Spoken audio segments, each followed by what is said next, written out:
Welcome back to the Movement is Medicine podcast. Dr. Gene Schrockbrad here with Dr. Megan Weezer and Dr. Corey, show host. How? Ooh, yeah. And Nelly. I like that. I know. Oh, and Nelly. I know.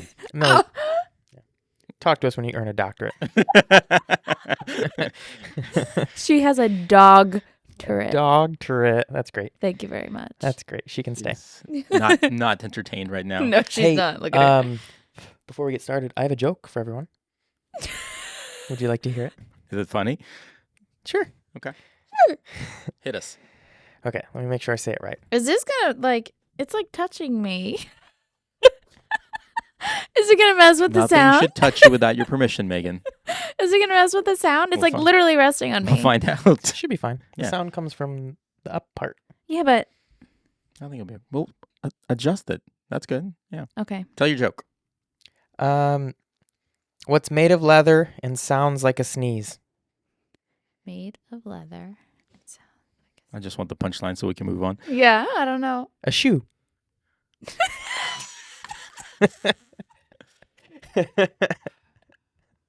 Well, I hope you enjoyed this podcast. Thanks for tuning in. We are never recording podcasts ever again. We're going to end on that. I think what's most funny is like his sense of pride. Yeah. Like That he nailed the he's delivery. like, I got him. Got him. Day over. Oh my I'm done. God. Oh, Lordy. Hey, you know what else is for the first time, I think, in a podcast? The championship belt. Ooh, everyone take a look at that. I don't think so. Yeah, I don't think it was in. If it Process. was, it might have been over there. Yeah. Why is it Um, here? Isn't Corey supposed to take it home? Yeah. Corey Freeman, first of Yeah. all. Yeah. No, they can just hear Corey and think that I won. No, you got to earn the belt. Corey Freeman won our Recharge Fantasy Football League. This is his championship belt. It's amazing. It is. He wants it to be mounted here above his spot at Recharge. So we have to figure out how to best mount that because it is a heavy duty belt. It is a very nice belt. It's made of metal It's sturdy. and leather. Yeah. It's at least 50 pounds. No, it's not. It's 75, you're right. It's No, heavy. It's like 3 pounds. I think it's actually 15 pounds. Is it? Yeah, it's pretty heavy. Yeah, I think they advertise it as like, Okay, not 15. 3 pounds. Yeah, probably like 10 or It's like- 15. Yeah. it's like 15 pounds. Yep. It's legit. It's a legit belt. Okay. It's glorious. So anyway, you guys can all look at that while we're talking. Not as bad as the other belt that was given. Belt. Yeah. Our last place winner also won an award. Oh, that wasn't a belt. The It was a Lando. No, lanyard. it was a special It lanyard. was a neck belt. It was a neck belt. Oh, man. There's a big difference between winning and not losing, and they're both like equally on the same wavelength, just on the opposite ends. Like it's important to win to get that belt, but not losing is just as important. Mm. Meaning not getting last place. Not getting last place. Yeah. I was Nelly gonna wants put to that get back up. here. I was gonna put that back up, but I was afraid I couldn't lift it that high. Do you want to sit? Come here. Megan had no such issue. No. Hey, last episode we did Mythbusters or Myth Show. Myth something? Debunk. Debunking myths. I don't know if we debunked him. We dunked some myths. Myth busting with fitness-focused physical therapists. We dunkarood some myths. Ooh, Hey, look I at saw I was at the grocery store. I saw Saw Dunkaroos? Dunkaroos. I almost bought them for you guys. that. Why Should've. didn't you? Because I didn't want to. Oh. I didn't want to be I complicit. would Why lo- even tell I us? could use a Dunkaroo. Right now, I will just be honest with saying. you guys. I searched for the Fun dip? sticks. Please tell me you did not Did you- Google magic stick. 50 Cent came up. Is that what they're called? Fun dip? Fun dip? Fun dip. I Yeah. could not find Fun Dip anywhere. You don't know how You're to Google. such a liar. You I don't am- know how to Google. All you have to I'm do gonna is do it literally Google fun literally dip. right No, I now. mean at the store, the grocery Oh, store. okay, I went to the okay. grocery store and I could not Oh. find Yeah. because I was going to get that for you guys. Yeah, I was going to get that for you guys and be like, hey, here you go. Snort some. $3.78 at Walmart. Boom. I don't go to Walmart. I was. $4.49 at Target. It wasn't a Target. Well, I you're was- lying. No, maybe on their website. Did you see if it's available locally? I was at Target. I was don't at know. I didn't look at Safeway. I that. was at Wegmans. None of them had Fun Dip. So It says they have it at Safeway too. Yeah, they do. they don't. They do. They don't. It's also on Amazon. Amazon does not have a store. They can be here in 2 days. Yes, they do. I saw one in Virginia. Amazon does not have a store Huh? near us. Depending on- I'm not driving to Virginia to get you guys funded. yeah, it was the Amazon store. It was weird. Really? Whole I didn't know Foods? that existed. Kind of. I didn't go in. We just drove past it. But I've seen stuff like that on like the internet. Yep. And you don't. At least the ones that I saw. I don't know if this is true with this place, but you don't like check out. You scan your Amazon thing and then it just leave. automatically. Yeah. Yeah. It just charges your Amazon account. I don't know if Whole Interesting. Foods does that yet, but I know that's Amazon's big thing. Is Yeah, they're in cahoots, ain't they? Amazon. In cahoots. Yes, it's Well. called purchasing. Yes, Amazon bought Whole Foods. So yes, they are in cahoots, aka owned by. All right, All right, let's. myth. Yeah. Let's go through some myths. doing part 2? We had part 1 last episode. This is part 2. Did you make note of what the ones we did already? Yes. Okay. So I'm a very good host. Why don't you introduce what's happening? Good host. He's had a lot of like positive self affirmations between today and yesterday. I am very good. I'm funny. I I am am funny. hilarious. You know, I am good at lifting you things. just have to manifest things, you know? Fake it till you become it. Why can't you woman-fest it? Because that's sexist. You were being sexist by manifesting don't- it. All I right, don't moving think on. so. Hamster back on the wheel. We don't have any wheels. All right, we have. I have 20 total things to talk about. Jesus. Yes. a lot of I didn't things. tell you the. I didn't tell You you didn't the tell us number that last time. Yeah. Last week we got through 6 of them. All right. Oh, we did pretty good. Yeah, let's see if we can get through 5 today. Yeah. Let's see. We'll see. Just get right into it. Just these are common things that are heard in the physical therapy or fitness world that may or may not be true. And we are going to listen and discuss these phrases and We did a part say- 1 last week. Yeah, we did so, part yeah. 1 last week. Listen But to that. That's what it is. Yeah. Okay. Okay. Let's start with Myth. Oh, you're supposed to say it first. You can target certain areas for fat loss. Myth. No. Myth. So when people say that they just want to lose the fat underneath their arms or in their lower abdominal area, what do you tell them? You cannot spot reduce fat tissue. That's not how it works. But you can specifically target muscle groups to increase hypertrophy or strength. Yeah. So like, Mm-hmm. you know, the people who say they don't want the they want to target the back of their upper arms. Like, okay, we can, but like if you want to lose tissue there, that comes from like true fat loss, which you cannot pick and choose where your body is going to lose fat. And the fat loss conversation comes from, you know, calories in, calories out, and all the factors that go into that equation. It is not that simple. It is that simple, but it is also not that simple. But you can choose to work those muscle groups to increase hypertrophy.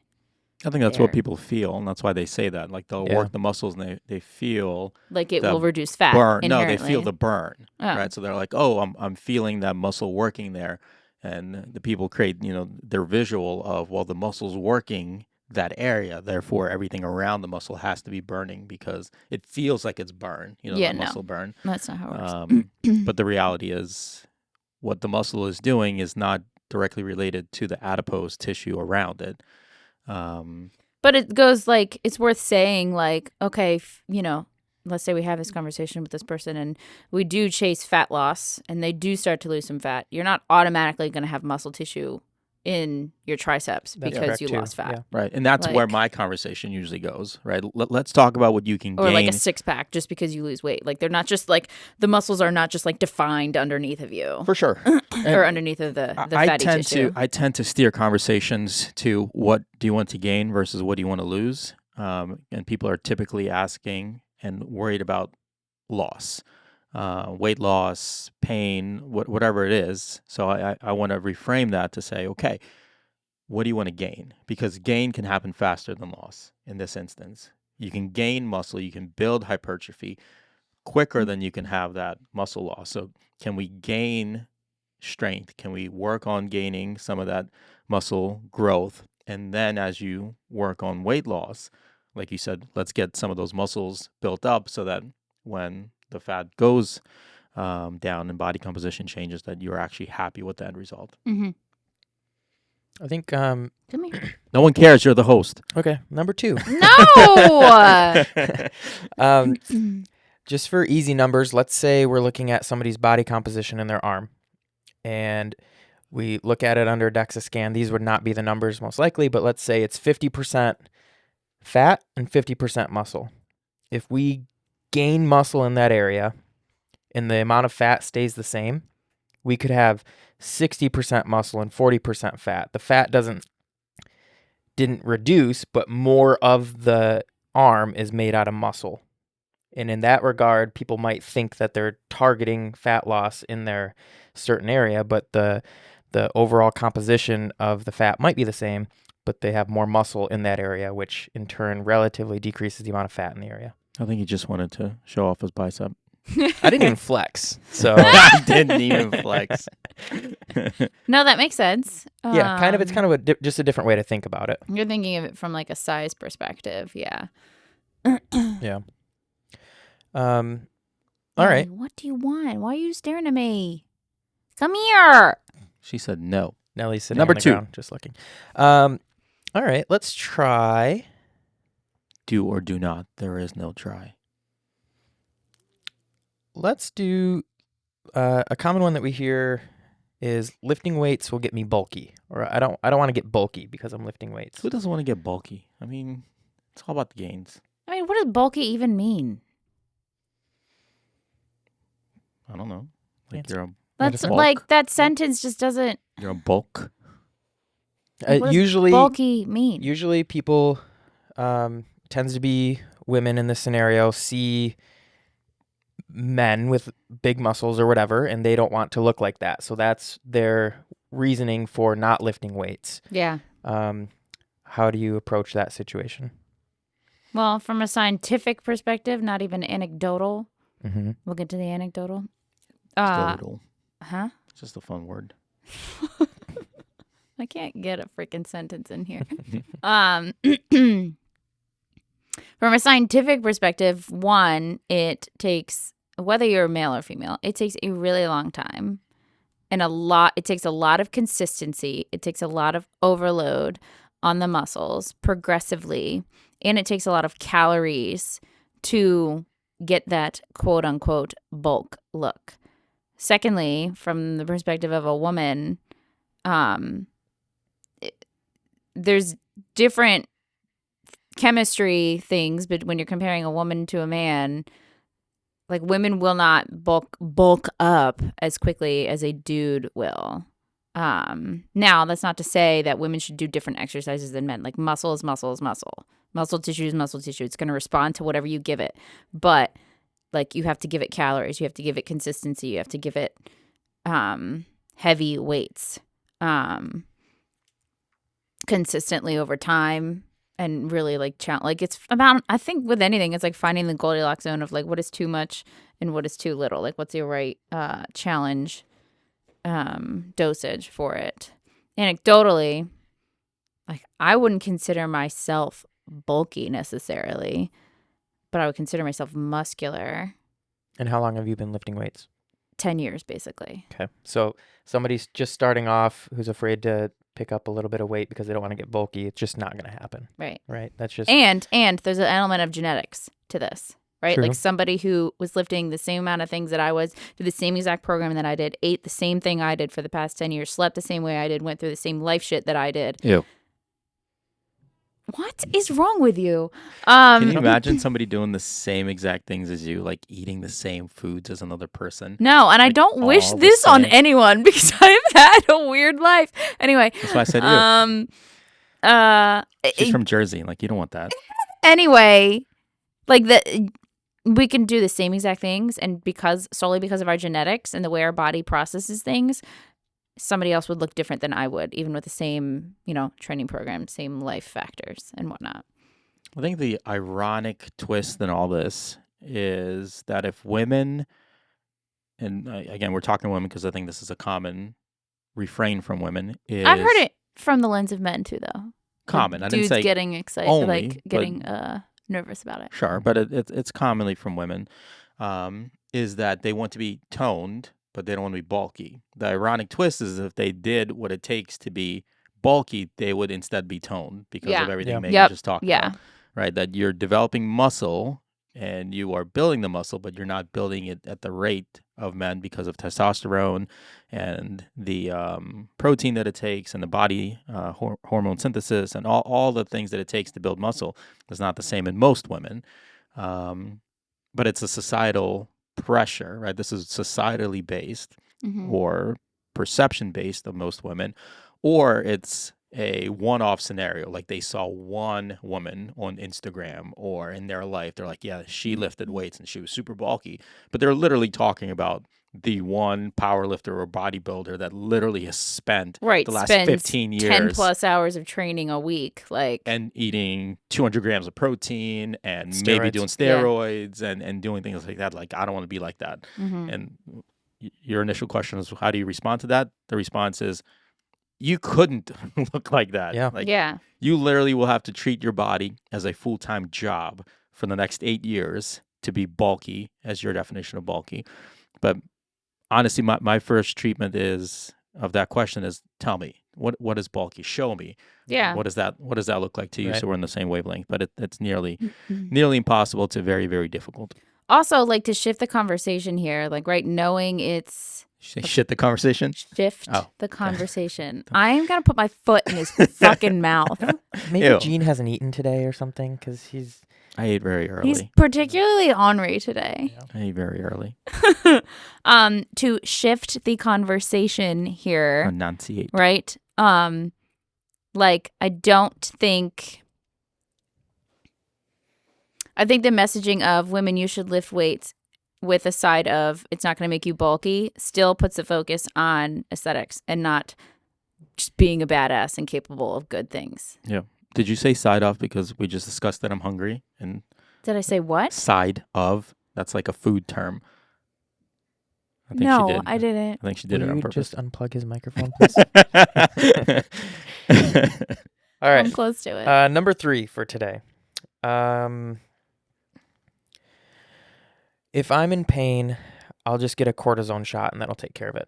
Shots. I could use a shot right now. With my life. Cortisone. Wait, say it again. If I have pain, I'll just get a cortisone shot and just take care of it. It probably will. There's a good probability if it's acute pain, because cortisone is just an anti-inflammatory. It will feel better. Like if somebody has an acute disc herniation and they get a cortisone injection, it probably will feel good. But anything would. So will it deal with it? Yeah, probably. Mm-hmm. If there's inflammation. If it's like ongoing or chronic pain, most likely not. I think people have as much benefit just from the needle going in as they do whatever comes out of that needle. When you say chronic pain, you're not talking about recurring pain. You're talking about the same pain for Persistent long pain, time? yeah, Persistent pain that's been going on for several months, weeks to months. Really, anything beyond 2 weeks, you can consider persistent pain because typically that's when the initial inflammatory process is over, and then your body is in that loop of processing danger that doesn't go away. So, yeah, I'm not terribly opposed to cortisone injections, but they're also, I think, education around it. So I wouldn't call that a myth. I wouldn't say it's the necessarily the ideal initial strategy, but I think that's truth. Because outside of a traumatic experience, a reason like an immediate injury, let's say, outside of that, sometimes we need to look at what's causing. Why do you keep having this elbow pain when every time you do pull-ups or something, right? And if people jump to a cortisone shot or something to mask it, what's stopping it from coming back? I guess. Well, cortisone doesn't mask. A lot of times it's a cocktail. So Masking the issue. The underlying issue potentially. Yeah. That's causing the irritation. But cortisone isn't a pain reliever. It's an Like anti-inflammatory. right, sometimes like it's a cocktail usually. Like they'll mix the NSAID with some kind of numbing or pain reliever. It's a steroid. Right. So it's a catabolic steroid. Right. There's anabolic, which is the kind that Corey wants to take, and then there's And anabolic. you. Yeah, both of us. One goes into his one cheek, the other one goes into my other cheek, and together, Oh no. one big cheek. I was serious about turning his microphone on. But yeah, the catabolic steroids, they break down tissues or they deal with the inflammation that's going on, and that's what cortisone is. But they sometimes they put in an a numbing agent in there as well that makes it feel good instantly because pain relief or inflammation relief takes a little bit of time to process, which is why cortisone is usually in 3 shots. So it's a series of 3 shots and typically no more than 3 I was gonna say there's a limit, isn't because there? there because are of the detriments to catabolic it. effect. Right. So it's true, but not there's- always. There's evidence now that shows that exercise is more effective for, like, as an analgesic than like NSAIDs and stuff. Boom. Now, anyway, so Exercise is medicine. the Yeah. focus, movement is medicine. See how I did that? Weird.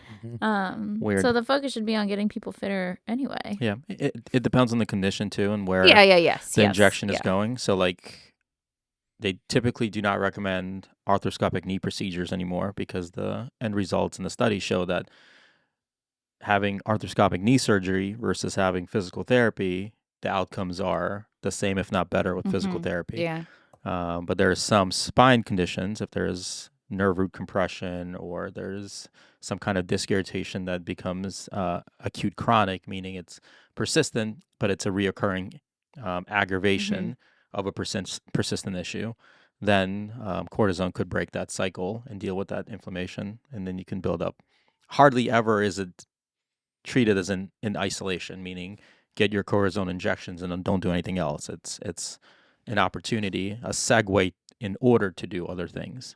I think people treat it as the first Right. option, though. Yeah, for Yeah. sure. I'll just get this shot and then I'll be good.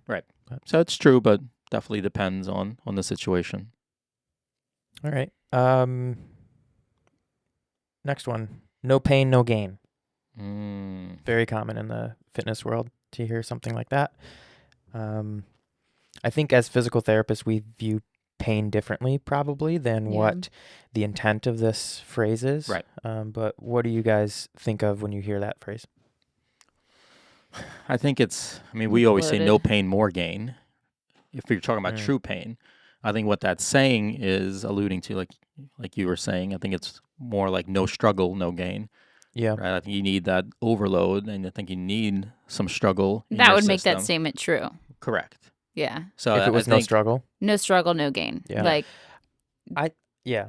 yeah. I think the pain part is meant to be like the muscle burn that you feel. Right. You know. Yeah, I think initially it probably was like from a fitness or Yeah, because that type work of harder quote perspective. pain is different than often where my mind goes as a physical therapist Right. of what pain actually you're is. pushing through actual pain. Right. Like, yeah. limiting, debilitating pain. yeah. But it's a good distinction for people, especially just starting out, that may get those like confused. Like we don't want you to push through like true pain. Mm-hmm. How do you define true pain? Like, how would you define that to I somebody? think there's also cases where, like, if you are in physical therapy because you have pain for a certain thing and moving, like, I think there's certain cases where pain can be allowed and you just, like, you notice it. And, like, if it gets worse with every movement, okay, maybe not a great thing. If it gets worse as the workout goes on, okay, also maybe not a great thing. But, like I think of my shoulder, like, I started to do kipping pull-ups yesterday, and after just doing 2, when I know my capacity is way more than that, my shoulder was Humble brag. not happy. So, oh God. So I didn't continue with that. I felt it a little bit with strict pull-ups, but it didn't linger, and it got better. So I did that. That's a perfect opportunity to tell people or to explain how you modified, still completed your workout, you still did pull-ups. Yeah. You found a range of motion or a speed that didn't cause the same pain, and it actually felt better as you progressed. Yes. Yeah. And that's if you don't know how to do that, that's when seeking the help of a professional physical therapist, a good trainer that a good gym, something like that. That's what they're there for. Mm-hmm. I always tell people if you're limping, you're not progressing. So that there is no pushing past the limp, right? Like if you want to go for a run, then you ask me, can I run? My response is, can you walk? Right? Can you Yeah. walk without a limp? So to me, that is pain. Pain is a response, a danger response that you cannot overcome. So the pain that is in that saying, no pain, no gain, is true from a fitness struggle tissue overload principle. Absolutely. From physiological pain, clinical pain, let's call it, that we talk about, then no, it's not true. Yep. All right. We got a couple minutes to finish out. Was that 4? Did we get through 4 or 5? That was 4. All right. So one more? Nope. No more time. Oh. Leave them wanting more. So that was part 2. Should we do a part 3? Are you enjoying these? Let us know. Leave a comment below if you're watching on YouTube. If you're following along on Apple Podcasts or Amazon Podcast, Audible, Spotify, whatever, you can leave a message or review and let us know if you want to keep listening to these. Of course, head over to YouTube, our YouTube channel at Recharge X Fit. If you see the PlayStation behind us, it's still going. We didn't hit our 5,000 subscribers yet, which is when we will give that PlayStation 5 away. So go ahead, subscribe to the channel if you're listening to these podcasts and other content, and then you'll be entered in to win a PS5. Otherwise, we'll catch you again on the next episode of Movement as Medicine podcast from Recharge.